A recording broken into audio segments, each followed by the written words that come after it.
Cognitivism, also known as cognitive development, is about the inner mental processes of the brain. It focuses on how information is received, organized, sequenced, and presented in a manner that is meaningful to the individual. It views the mind much like that of a computer processor in the terms of how it operates. Cognitivism aims to understand the individual learning processes of an individual student instead of that of the group as a whole. Wilhelm Wundt started the first psychological laboratory in 1879. He believed in the development of introspection as a means of studying the mind. Although Wundt was not involved in the field of educational psychology, he became an important name in the history of psychology, educational or otherwise. Jean Piaget picked up from where Wundt started and theorized that the 4 stages of cognitive development were sensory-motor from infancy to 2 years old, pre-operational from ages 2 to 7 years old, concrete operational from ages 7 to 11 years old, and formal operational from ages 11 to 15 years old. Within the sensory-motor stage, between the ages of birth to 2 years old, the child interacts with the external environment through the use of the 5 base senses, being sight, smell, sound, touch, and taste. By performing actions such as sucking, grabbing, pushing, and the like, the child interaction builds cognitive structure about the world and how it functions. Object permanence, the idea that an object still exists even when out of view, is established during the sensory-motor phase. The pre-operational stage from ages 2 to 7 years old is the period in which the child develops intelligence through the acquisition of linguistic and problem-solving skills. The child must have hands-on experience along with visual aid in order to draw the possible conclusions from the problem given to them. During the concrete operational stage from ages 7 to 11 is when the child begins to view the world and others around them, not just themselves. The individual begins to draw on more sophisticated ideas and concepts to allow for greater problem solving and are able to understand more in-depth ideas. Intelligence is displayed through the systematic manipulation and understanding of symbols related to concrete ideas and objects within the concrete operational stage. In the formal operation stage, between ages 11 to 15, intelligence is displayed by having a deeper understanding of logical and abstract concepts. The concept and thought structure is similar to that of an adult. The individual gains the ability to unpack and expand on simple concepts, breaking them into more logical and abstract thoughts to further their understanding of the original concept.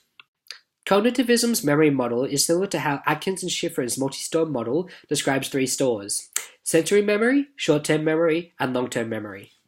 Sensory memory is a very brief memory store. It has a short duration of approximately 0.2 seconds to 10 seconds, with echoic sensory memory, what we hear, generally lasting longer than iconic sensory memory, what we see.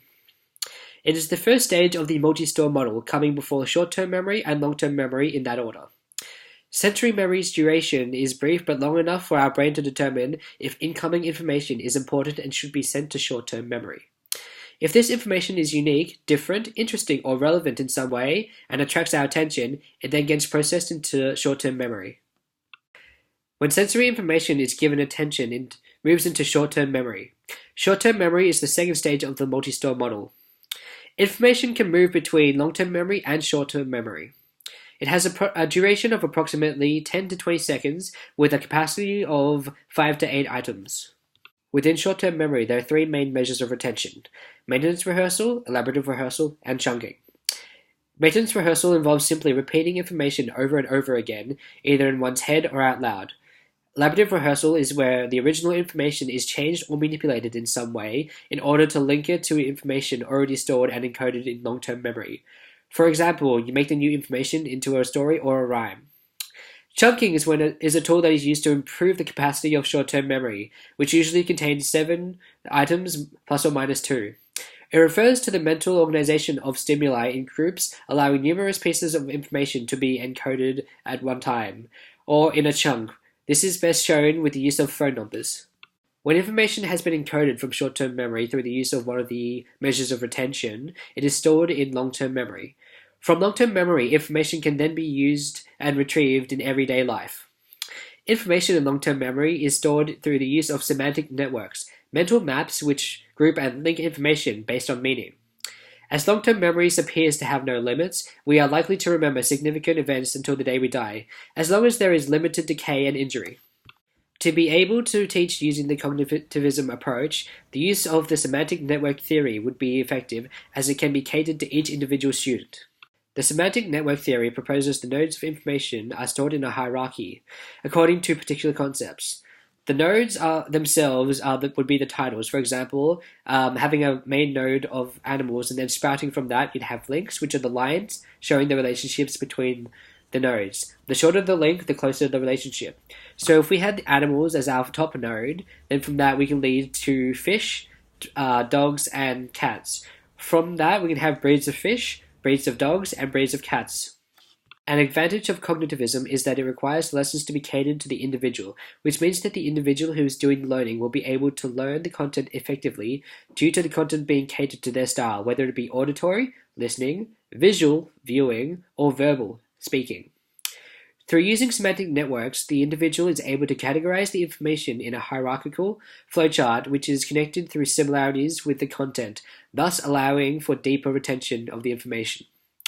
The working out of an opinion is more valuable to the students than reaching a simplified answer, as it requires a deeper knowledge of the content. Disadvantages. Due to cognitivism being catered to an individual, it makes it difficult to be applied in an entire classroom scenario.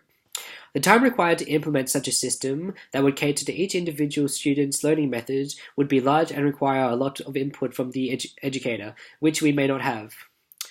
Also, assumptions made when using Piaget's framework that could also lead to issues, due to not all students within their age ranges have processed through the previous stages.